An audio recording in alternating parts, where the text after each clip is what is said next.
Welcome to political మామా. 2 MLC టికెట్లను కాంగ్రెస్ ఎవరికి ఇవ్వబోతుంది? బీజేపీ జనసేన మధ్య గ్యాప్ ను సీఎం రేవంత్ రెడ్డి ఎలా ఉపయోగించుకున్నారు?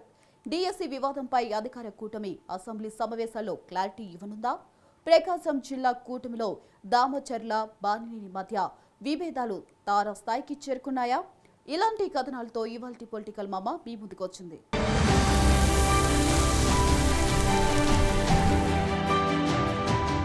తెలంగాణలో మరో మినీ అసెంబ్లీ పోరుకు రాజకీయ పార్టీలు సిద్ధమవుతున్నాయి. వచ్చే ఏడాది మార్చిలో ఖాళీ కానున్న 2 కీలకమైన గ్రాడ్యుయేట్ ఎమ్మెల్సీ స్థానాల కోసం అధికార కాంగ్రెస్ పార్టీ ఇప్పటి నుంచే భారీ కసరత్తు ప్రారంభించింది. ప్రస్తుతం ఈ 2 స్థానాలు తమ పార్టీకి చెందినవి కాకపోయినా అధికారంలో ఉన్న నేపథ్యంలో ఖచ్చితంగా గెలిచి తీరాలని హస్తం నాయకత్వం పట్టుదలతో ఉంది. ఇందుకీ 2 స్థానాల్లో కాంగ్రెస్ అమలు చేయబోయే సోషల్ జస్టిస్ ఫార్ములా ఏంటి? మినీ అసెంబ్లీని తలపించే ఈ ఎన్నికలో మంత్రులకు ఎదురు కాబోతున్న అసలు అగ్ని పరీక్ష ఏంటి? Let watch the story.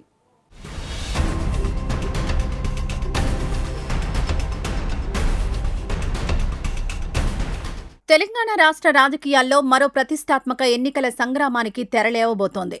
వచ్చే ఏడాది మార్చి నెలలో 2 కీలకమైన గ్రాడ్యుయేట్స్ ఎమ్మెల్సీ స్థానాలకు పదవీకాలం ముగియనుంది. ఇందులో ఒకటి హైదరాబాద్, రంగారెడ్డి, మహబూబ్ నగర్ జిల్లాల స్థానం కాగా మరొకటి నల్గొండ, ఖమ్మం, వరంగల్ జిల్లాలకు సంబంధించిన స్థానం. ప్రస్తుతం ఈ 2 స్థానాలపై అధికార కాంగ్రెస్ పార్టీ కన్నేసింది. ఈ 2 ఎమ్మెల్సీ స్థానాలు ప్రస్తుతం తమ పార్టీకి చెందినవి కాకపోయినప్పటికీ రాష్ట్రంలో అధికారంలో ఉన్నందున రాబోయే ఎన్నికల్లో ఎలాగైనా విజయం సాధించి తీరాలని పార్టీ అధిష్టానం ఒక స్పష్టమైన లక్ష్యాన్ని నిర్దేశించుకుంది. ఇందుకోసం మిగతా అన్ని రాజకీయ పార్టీల కంటే ముందుగానే కాంగ్రెస్ తన వ్యూహాలకు పదును పెట్టింది. గ్రౌండ్ లెవెల్లో గెలుపు అవకాశాలున్న అభ్యర్థులను గుర్తించేందుకు, సామాజిక సమీకరణాలను అంచనా వేసేందుకు జిల్లాల మంత్రులకు, ఇన్ఛార్జి మంత్రులకు అధినాయకత్వం ప్రత్యేక టాస్క్ ఇచ్చింది. దాదాపు 6 జిల్లాల పరిధిలోని 77 అసెంబ్లీ నియోజకవర్గాలతో ముడిపడి ఉన్న ఈ ఎన్నికలు భవిష్యత్తులో జరగబోయే అసెంబ్లీ ఎన్నికలకు ఒక బలమైన సెమీఫైనల్గా కాంగ్రెస్ పార్టీ పరిగణిస్తోంది. ఈ 2 చోట్ల విజయం సాధించడం ద్వారా పాలన పట్ల విద్యావంతుల్లో సానుకూలత ఉందని నిరూపించుకోవాలని అధికార పార్టీ ఊవిళ్లూరుతోంది.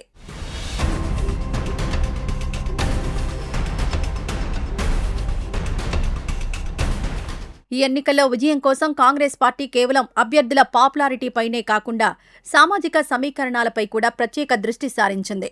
గ్రాడ్యుయేట్ ఓటర్లను బలంగా ఆకర్షించగలిగే అభ్యర్థులను వెతుకుతూనే సామాజిక న్యాయానికి పెద్దపీట వేయాలని సోషల్ జస్టిస్ ఫార్ములాను తెరపైకి తెచ్చింది. ఈ ఫార్ములా ప్రకారం ఒక గ్రాడ్యుయేట్ ఎమ్మెల్సీ స్థానాన్ని రెడ్డి సామాజిక వర్గానికి, మరో స్థానాన్ని బీసీ సామాజిక వర్గానికి కేటాయించాలని కాంగ్రెస్ అధిష్టానం సూత్రప్రాయంగా నిర్ణయం తీసుకుంది. అయితే ఏ నియోజకవర్గంలో ఏ సామాజిక వర్గానికి అవకాశం ఇవ్వాలన్న దానిపై అంతర్గత చర్చలు ముమ్మరంగా సాగుతున్నాయి. ముఖ్యమంత్రి రేవంత్ రెడ్డితో పాటు ఏకంగా 10 మందికి పైగా మంత్రులు ప్రాతినిధ్యం వహిస్తున్న ఈ 6 జిల్లాల్లో అభ్యర్థుల ఎంపిక అనేది భవిష్యత్ రాజకీయాలకు అత్యంత కీలకంగా మారనుంది. విద్యావంతులైన యువతను, మేధావులను తమ వైపు తిప్పుకునే క్రమంలో ఎలాంటి వివాదాలకు తావు లేకుండా క్లీన్ ఇమేజ్ ఉన్న నాయకులను బరిలోకి దించేందుకు కాంగ్రెస్ సీనియర్ నాయకత్వం వడపోత కార్యక్రమాన్ని ప్రారంభించింది. సామాజిక వర్గాల వారీగా ఓటు బ్యాంకును ఏకీకృతం చేసి ప్రతిపక్షాలకు ఏమాత్రం అవకాశం ఇవ్వకుండా ఎన్నికల రణక్షేత్రంలో అడుగు పెట్టాలని కాంగ్రెస్ పెద్దలు వ్యూహరచన చేస్తున్నారు.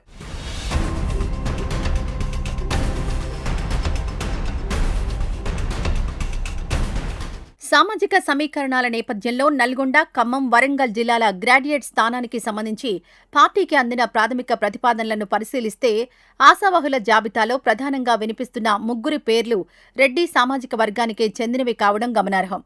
ఇందులో సీనియర్ నేత దివంగత రామరెడ్డి దామోదర్ రెడ్డి కుమారుడు సర్వోత్తం రెడ్డి పేరు ప్రముఖంగా వినిపిస్తోంది. ఆయనతో పాటు రాష్ట్ర tourism development corporation chairman Patel Ramesh Reddy, Telangana dairy development cooperative federation chairman Gutha Amit Reddy పేర్లు తీవ్ర పరిశీలనలో ఉన్నాయి. అయితే ఈ రేసులో ఉన్న గుత్తా అమిత్ రెడ్డి గ్రాడ్యుయేట్ ఎన్నికల్లో పోటీకి పెద్దగా ఆసక్తి కనబరచడం లేదని పార్టీ వర్గాల్లో ప్రచారం జరుగుతోంది. తన తండ్రి గుత్తా సుఖేందర్ రెడ్డి ప్రస్తుతం శాసనమండలి చైర్మన్గా ఉన్నందున ఆయన పదవీకాలం ముగిసిన తర్వాత తిరిగి ఆయనకే కౌన్సిల్ సభ్యుడిగా అవకాశం కల్పించాలని అమిత్ రెడ్డి కోరుతున్నట్లు తెలుస్తోంది. 3 ఆశావహులు ఒకే సామాజిక వర్గానికి చెందినవారు కావడంతో పార్టీ నాయకత్వం వీరిలో ఒకరిని ఎంపిక చేస్తుందా, లేక ఈ సమీకరణాలను బ్యాలెన్స్ చేసేందుకు అధిష్టానం ఏదైనా కొత్త పేరును తెరమీదకు తెస్తుందా అనేది త్వరలో తేలనుంది.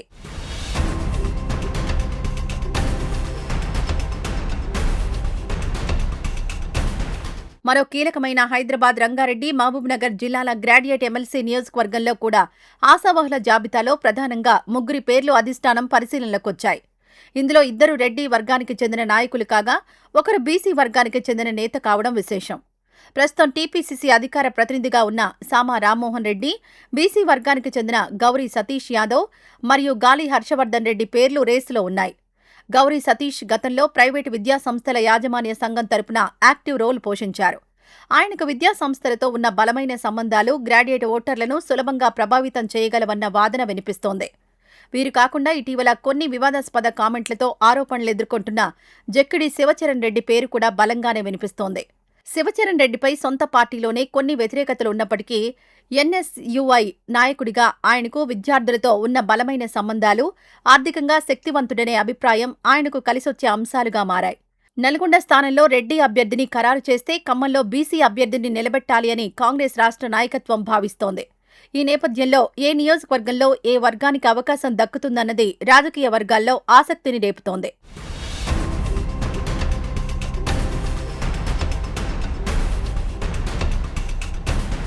మొత్తం 6 జిల్లాల పరిధిలో విస్తరించి ఉన్న 77 అసెంబ్లీ నియోజకవర్గాల్లో దాదాపు 14 లక్షల మంది గ్రాడ్యుయేట్లు ఓటర్లుగా ఉండే అవకాశం ఉంది.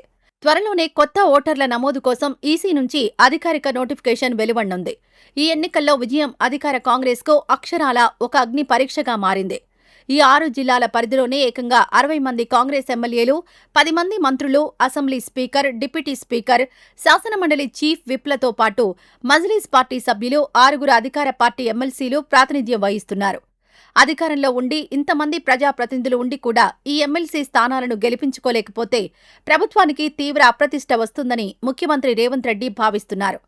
అందుకే CM Revanth Reddy, deputy CM బట్టి విక్రమార్కతో పాటు మంత్రులు ఉత్తమ్ కుమార్ రెడ్డి, కోమటిరెడ్డి వెంకటరెడ్డి, పొంగులేటి శ్రీనివాసరెడ్డి, కొండా సురేఖ, సీతక్క, తుమ్మల నాగేశ్వరరావు, జూపల్లి కృష్ణారావు, వాకిటి శ్రీహరి, అజారుద్దీన్లు ఈ ఎన్నికల కోసం పూర్తిస్థాయి దృష్టిని సారించారు. అయితే రాష్ట్రంలో ప్రస్తుతం తీవ్రంగా ఉన్న నిరుద్యోగ సమస్య, జాబ్ నోటిఫికేషన్ల ఆరోపణలు, ఫీజు రియంబర్స్మెంట్ పెండింగ్ లాంటి అంశాలను ఎదుర్కొని గ్రాడ్యుయేట్ ఓటర్లను ఆకర్షించి కాంగ్రెస్ అభ్యర్థుల్ని గెలిపించుకోవడం మంత్రులకు కత్తిమీద సాము లాంటిదే.